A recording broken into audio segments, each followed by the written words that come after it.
Shabbat Shalom. Um, I'm doing some study and learning some scripture in Hebrew. I won't go into the details of why I'm doing that, but I find it very, very beneficial, and we'll just leave it at that. One of the reasons why I find it beneficial is it forces you to learn scripture in the original Hebrew context.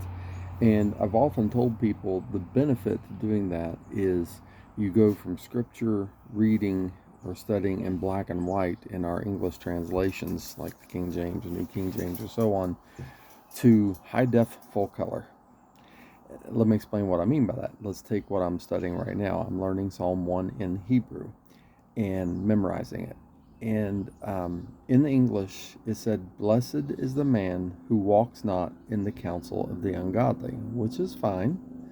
But in the Hebrew, it reads, let me think for a second. Happy is the one who has not walked in the advice of the wicked. Has not. Past tense.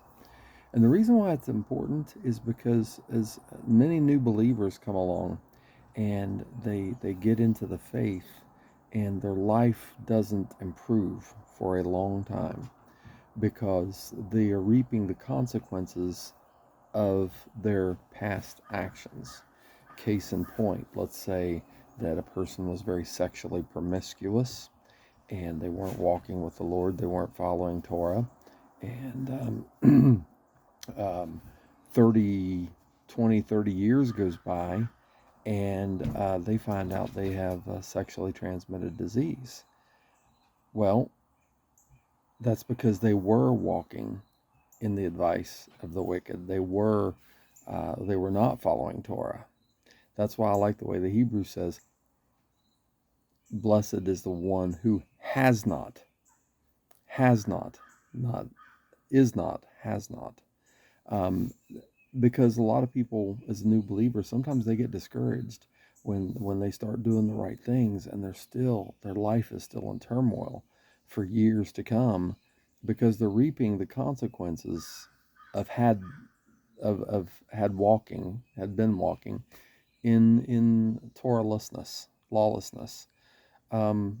So I just thought I'd throw this out here because I deal with a lot of people that come into the faith and they just get very discouraged. If you're new to the faith and you're trying to walk in truth, stay with that.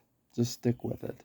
All the baggage and stuff from your past will, eventually work its way through your life. Those consequences have to work their way out. And they could be many. I'm not even going to speculate. I gave you one example. It's kind of an example from the movie Forrest Gump. It's a bad example because none of them were walking in Torah, but at the same time, the female character got her life squared away and was living right, and then she ended up dying of AIDS. So just kind of food for thought and study. Don't just read the Bible. Study, get to know it in its original context, Hebrew and Greek. It'll be an eye opener for you. All right, Shabbat Shalom.